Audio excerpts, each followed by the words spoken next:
One of my best friends learned Japanese just for the video games, plays everything in Japanese but can't speak a word. Well, yeah, because basically he learned the written language only. If you only read, write, and translate, you can become a fantastic translator. I know translators, they're professional translators, don't speak Japanese.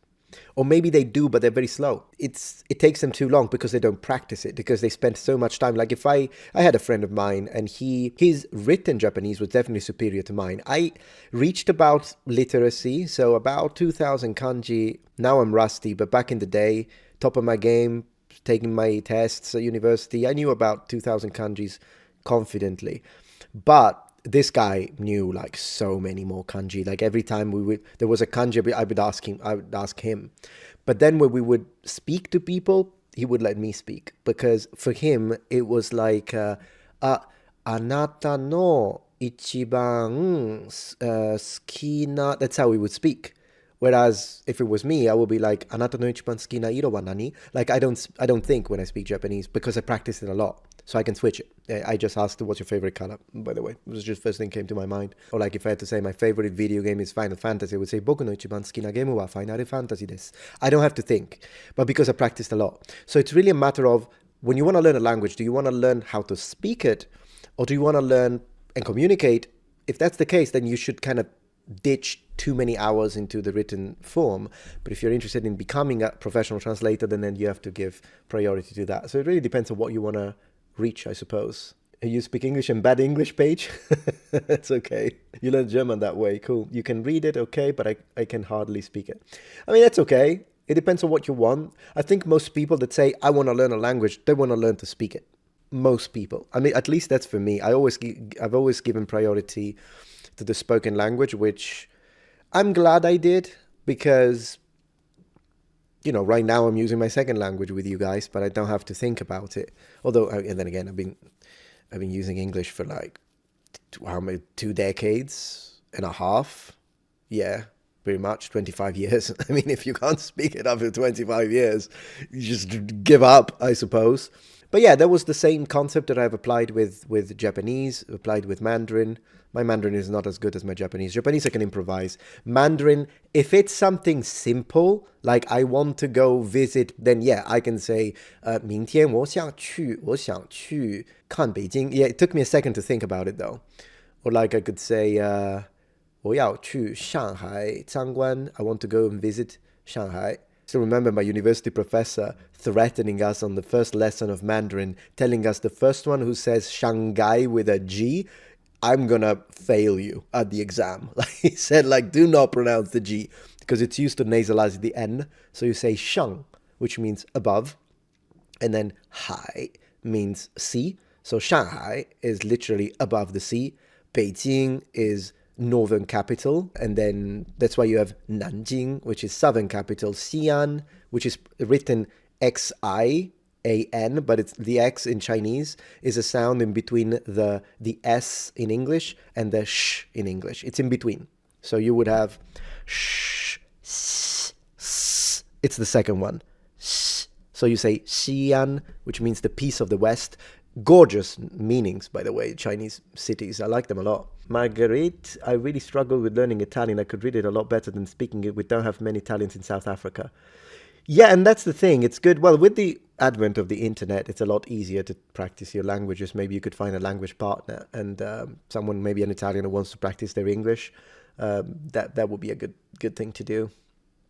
English is also my second language. So what, you speak Afrikaans as your first? Oh, Esperanto is the language. Yeah, Esperanto is a fake language, though, Cantrell. I don't think there are native speakers of it. Esperanto is that made-up language that they try to make as like a simplified version of a common language that would replace English, I guess. But it failed as a project. And I know there are some people that are passionate about Esperanto. For me, it's a complete waste of time unless you have a passion for it. If you have a passion for it, you don't need to justify yourself. You want to learn Esperanto, freaking learn it. But I don't know. I mean, I enjoy learning real languages, to be honest. And I enjoy the idea of, if I go to Japan, I don't need a translator. I can just talk to the people. I can chat with them. It's not even just a matter of I can ask people, excuse me, sumimasen, eki wa doko desu ka? Yeah, okay, sure. But living there for 4 years, you actually get to a point where, because I use Japanese the entire time, a lot of people not a lot of people, but there are some people that they move abroad but they keep speaking their language and don't really practice much.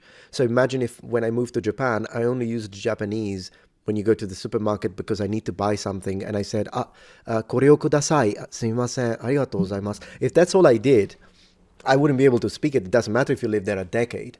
But because I used Japanese every day, all the time, then that's where eventually you'll learn it. Like, there is no way. It doesn't matter. Like, it doesn't matter if you convinced yourself, yeah, but I'm not good with languages. No, you'll learn it. Anyone will learn it. But you just got to use it. What language was the hardest to learn, says Paige?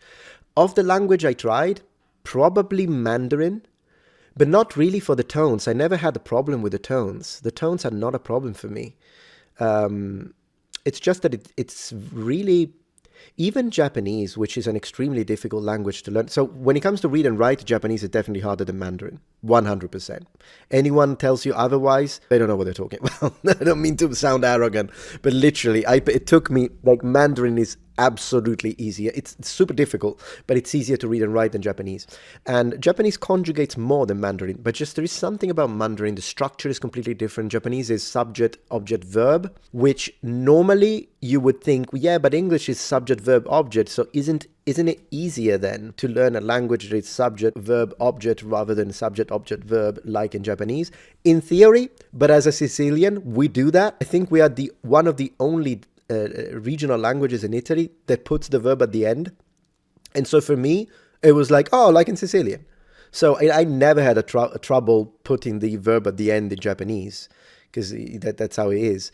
In Sicilian, we don't do it all the time, but we do it a lot. And it's funny because Sicilian people, even when we speak Italian, if you haven't necessarily interacted much outside of Sicily, you will do it even when you speak Italian.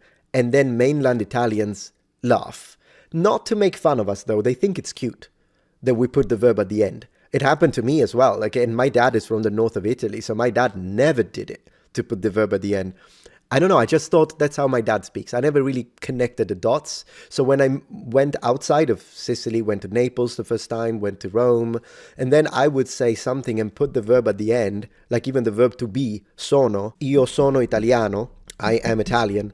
A Sicilian would say, Siciliano sono, io Siciliano sono. Not all the time, but sometimes we do. And when we do, usually when we want to put emphasis, Siciliano sono, everyone loves it. They're like, Siciliano sono, and they repeat it.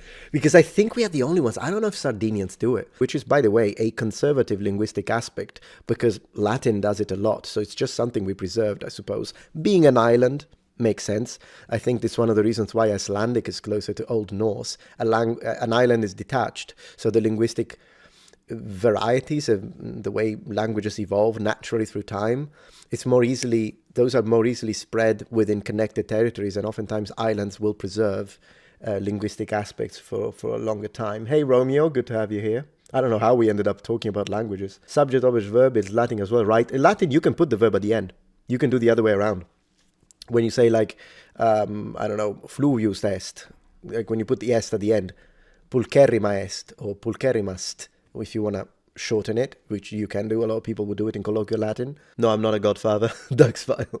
I don't speak any Nordic language, but I've been enjoying trying a little bit of Nordic, like whether it be Norwegian. I'm being very careful not to say Scandinavian, because I know Scandinavian doesn't include Iceland and Finland. Scandinavian is the other three. Sweden, Norway, and Denmark are Scandinavian countries, but I think Finland and Iceland are not. So their languages have Scandinavian roots, but I don't think they're considered to be Scandinavian languages. But all these 5 countries are all Nordic, and all their languages are Nordic. I think that's the difference between Nordic and Scandinavian, but don't quote me on that. You might have want to double check it, but that's how I learned it. Still, I've been having fun with some Nordic languages. I tested a little bit of Swedish and I tested a little bit of Norwegian. And next one, I want to try Danish. And then I'll try... Basically what I do is I put up a tutorial and I try to repeat it. And if I butcher the pronunciation, it's good entertainment anyways. The language is speaking... I never heard Estonian, so I have no idea, Romeo. Metatron talking languages, that's a mystery. Yeah, I know, but usually when we play games, it doesn't happen that much, but I suppose. I only had a year of Latin, and that was a good 20 years ago. Not much for a language like Latin, I guess. Ulvent Danish is the hard one, so I've been told. Do you think there is a cap on how many languages you can learn? Yes, but honestly, only because of time restraints. So I don't think there is a cap in the brain. I really don't. I think if you could just keep living for like hundreds of years, I honestly don't think there would be a cap. I don't know though. You might need to ask a brain surgeon about that. Yeah, I think you just ran out of time because there are thousands of languages. What one do you think is easier to read and write versus speak? Depends on the person, believe it or not, and also, of course, depends on the language, because a language like Spanish or Italian, they're very coherent in spelling, and therefore they're easy to pick up. You can pick up how to read Italian. Well, the stress can be difficult because we don't write it. So regardless of the stress of the word, if we excuse that one for a moment, when it comes to how to pronounce consonants and vowels, you can pick up Italian very quickly when it comes to reading and writing. You will, however, mess up the stress of the word if you don't hear native speakers say it. But regardless of that, there are some general rules though, so you can kind of guess it. But if it's a language like Chinese, Japanese, then of course reading and writing becomes a lot harder. It really depends on the language, and then it depends on what your mother tongue is. That influences it a lot. Jack asks, are da sé, da soli, and da se stessi all interchangeable for saying by themselves in Italian? I have seen all three before. So yeah, okay, so I have never used da sé in my entire life. It's not incorrect, but I think it's more commonly used in written form, maybe like on a novel. Da se stessi and da soli, the same. Da soli and da solo, if in fact it's a good way to say it, is probably the most commonly used, da solo. Da se stesso. Se stesso sounds a little formal, a little book Italian. Probably da solo is the best way to say it. Or da sola, if it's a girl. We have a saying in Sweden, Danish is like talking Swedish while having a mouthful of porridge, and speaking Norwegian is like singing Danish. Really, that's... I mean, sure. Oh gosh, that's funny. That's good. That's a good one. I heard that pretty much all people, all Nordic people, Northern Europeans are good sports when it comes to like making jokes about the languages and some things, the way you say them. I heard they're all good sports. Jack asks, how important is it going to the country of the language that you're learning, and how to speed up listening comprehension? To speed up listening comprehension, you have to do a lot of listening practice. And sometimes you just have to tell yourself you have to push through those sessions that are very frustrating because you need to remove the subtitles. You can do some subtitle listening, and that's good because you can pick up the words. Never use subtitles in your own language, though. Use subtitles in the receiving language, the one your target language. So you're watching The Matrix, put subtitles in English if you're picking up English, French if you're trying to learn French, so that you can recognize the words and you can pause and you're like, oh, so that's how the structure of the sentence is. And if there is a sentence that you feel like, I could use this, like if they say, I remember at one point on The Matrix before Neo meets Morpheus, Trinity tells him, let me give you a piece of advice. That's a pretty cool expression. And it's something you can absolutely learn, right? And so maybe you hear something like that, equivalent in French, equivalent in Italian, you want to write it down, it's good. But that, the fact that you're reading cancels out almost entirely your listening skills, because your brain, it's the way we are hardwired. We don't want to waste those energy, that energy, which is a limited resource, that it's dependent on how much food you can gather. And I think even though in our day and age, I want to say, unless you're like struggling because of war or extreme poverty, people have access to food. I can't say everyone, but probably me and you, if you're watching this, you have time to watch this, you probably have access to food. But I think it's something that is just, we bring with us from our ancestors, that you can't waste energy because you don't know when your next meal is going to be, hunter-gatherers and whatnot. And so it makes sense that your brain will shut down any skill that it requires more energy consumption, such as, for instance, listening and trying to understand a difficult foreign language, if you can just read it. That's just the easiest path, and it just deactivates and you just read. So it's good for vocabulary and pronunciation, but you have to have sessions in which you remove the subtitles completely and just try to focus and try to understand what they're saying. And it will be very frustrating, but I promise that if you just keep up with it daily, not 10 hours a day, but, surround yourself in the language. But if you only can put 20 minutes, still better than 1 hour every week. 20 minutes a day is better than an hour a week because it creates routine and consistency. And at that point, maybe at first you're like, oh, I only understand 3 words. I only understand 1 word. What that means is that in your comprehension skill journey, you are going up a hill. But the more you practice, the more eventually you'll get on top of it, and then you'll start going downhill. And you could ask me, how do I know without like a professional assessing me? How can I assess myself and know, hey, I made it. It's a downhill. You know how you can know?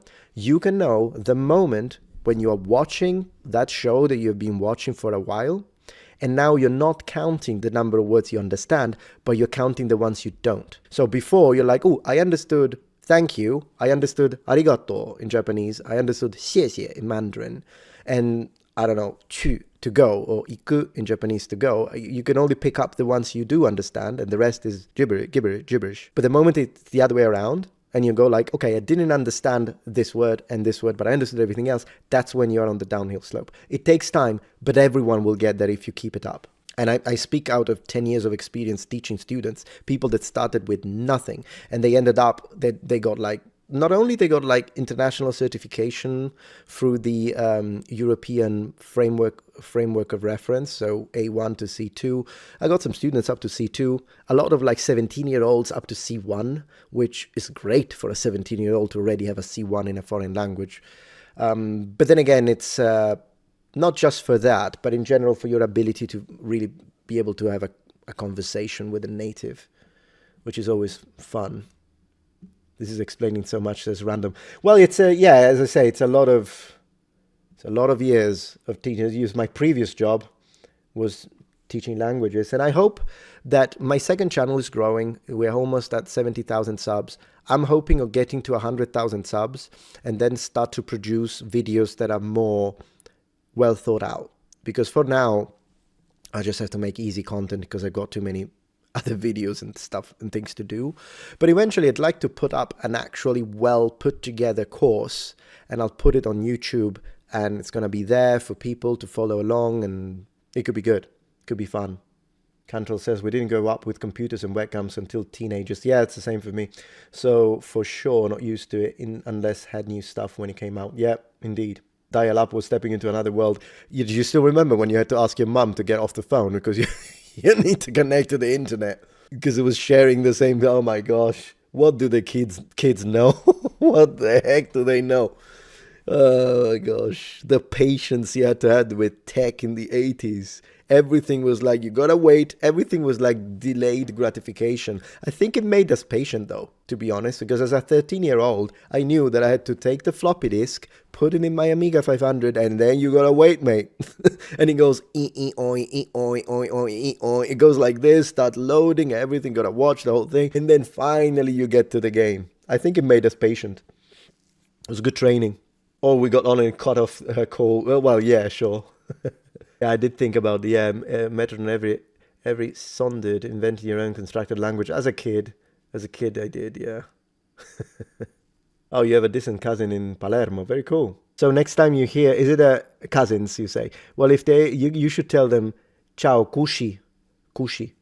Kushi means cousin, singular. So you're talking to one, you say, hey, ciao, kushi. But it basically, you know how in English you say bro? In Sicily, specifically in Palermo, we call each other cousin. That's what we do. It's only a Palermo thing, but that's what we do. Kushi, it's cousin in Sicilian. Ciao, kushi. They'll love it. You should do that. Ciao, kushi. Off to bed, Royce. Wealthy, no problem. Good to have you here. But yeah, I think I'm going to call it a night as well because it's 1:20. It's really late. So thank you so much. Thank you for joining the stream. I hope you had a good time. I certainly did. And I will see you again tomorrow. Yeah, got some good videos coming up as well. So I hope you've checked them out on the 3 channels. And thank you so much. GG. Gondorian, you just arrived. Sorry about that, but you can rewatch the stream. I'm going to leave it. I'm going to leave it public anyways. All right, number ones, thanks so much for watching. I'll see you tomorrow. Royce Wealthy, do you ever do coaching for other YouTubers or streamers? You have a great style, it's definitely your own. Never done coaching, no. And I think there is a lot of free information you can get online, to be honest, that I'd say you'd be wasting your money asking me to do it for a payment. Not to mention, yeah, I mean, the channels are doing really well, but there are other YouTubers that are more successful than me.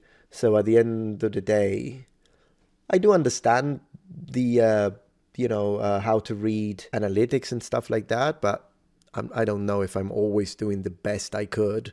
I'm not complaining though. The channels are doing great. But I appreciate that. And when it comes to the style, yeah, at first it's fine to, for example, if you watch someone, let's say you're watching, I don't know, Modern Vintage Gamer, or you're watching Jacksepticeye and you like their style and you want to kind of imitate them. At first it's fine, but eventually you'll have to get your own personality and your own way of saying things, your own way of doing stuff. But definitely it takes practice. If you watch my first year or two on YouTube, I was very camera awkward, and you can see that I'm kind of putting on a personage. I'm putting on a character. Not because I'm thinking it, it's just because I'm thinking I'm in front of a camera. Now I don't even see the camera.